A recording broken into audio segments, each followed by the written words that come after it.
National Herald मामले पर उमंग सिंघार का बीजेपी पर हमला, कहा विपक्ष की आवाज दबा रही सरकार।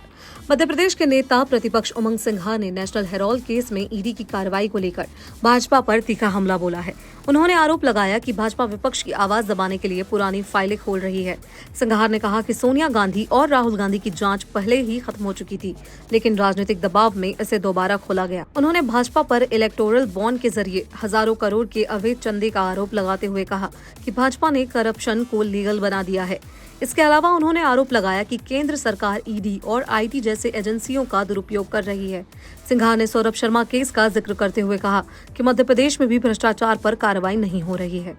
देश के अंदर भारतीय जनता पार्टी ऐसा लगता है कि लोकतंत्र में जो विपक्ष की आवाज है उसको खत्म करना चाहती है। नेशनल हेराल्ड का मामला वापस से इसकी फाइलें खोली गई, जिसमें सोनिया जी और राहुल जी ये जो जांच खत्म हो चुकी थी, जांच को वापस से ओपन किया गया। ये भारतीय जनता पार्टी लोकतंत्र के अंदर विपक्ष की आवाज को दबाना चाहती है। आप देख रहे हैं कि जहां कांग्रेस ने इलेक्टोरल बॉन्ड के से जो पैसा अवैध पैसा आता था उसको रोकने के लिए प्रयास किया ताकि राजनीति में नहीं आए, लेकिन भारतीय जनता पार्टी इस इलेक्टोरल बॉन्ड के माध्यम से कई हजारों करोड़ रुपए अपना को चंद लिया। क्या इस पर ये करप्शन नहीं है देश के अंदर? ये खुलेआम जब आपने लीगल उसको बना दिया है करप्शन को, डोनेशन को, तो ये करप्शन नहीं है कि किस प्रकार से आप कंपनियों पे दबाव बनाते हो और कंपनियों पे ईडी की आईटी की जांच करवाते हो, उनसे इलेक्टोरल बॉन्ड के माध्यम से पैसा लेते हैं।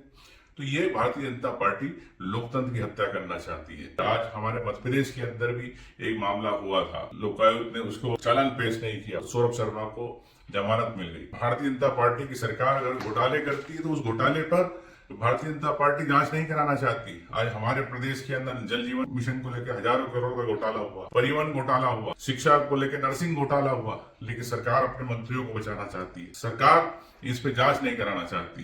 तो ये आप समझ सकते हो किस प्रकार से कथनी और करनी का फर्क है। राहुल गांधी जी के साथ, सोनिया जी के साथ पूरी कांग्रेस पार्टी एक साथ खड़ी है। आप इस दबाव की राजनीति से कांग्रेस कभी नहीं दबेगी।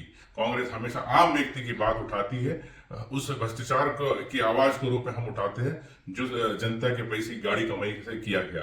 देश के अंदर इस पर चर्चा होना चाहिए कि दबाव की राजनीति कब तक चलेगी, लोकतंत्र की हत्या कैसे की जा रही है, ये आम जनता देख रही है। सरकार को तत्काल ईडी के मामले में राहुल गांधी जी और इस पे से सोनिया जी पे से जांच वापस लेना चाहिए। इस प्रकार से अगर विपक्ष की आवाज को आप दबाएंगे तो मैं समझता हूं कि देश के अंदर लोकतंत्र बचने वाला नहीं। इसीलिए कांग्रेस पार्टी कहती है संविधान बचाओ, संविधान रहेगा तो लोकतंत्र रहेगा, लोकतंत्र रहेगा आप और हम रहेंगे।